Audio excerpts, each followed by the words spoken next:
Personally, I like the grit and yung humor, which is sobrang dark, and hindi ako familiar na ganito pala yung mga atake ni Park Chan. So ayun, what I think about the film is actually dati ko pa pinapanood yung mga films si Park Chan-wook, and first time ko to ma-experience siya in cinemas.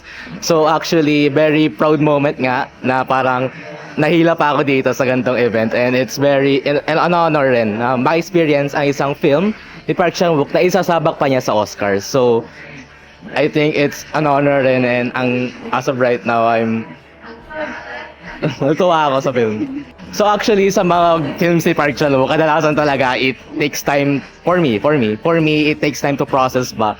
Pero as of right now, sa nakita ko, parang it tells about how the machine takes over the human workforce lang din. And parang kumbaga there will be a time na parang wala tayong magagawa kundi to succumb to the machine. No other choice. No other choice. You have to watch No Other Choice in cinemas because this is the perfect chance to experience Korean cinema in its finest.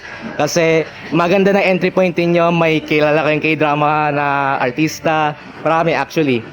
May dalawang malaking artist dito, and maganda tong entry point niyo for other films ng Korean cinema.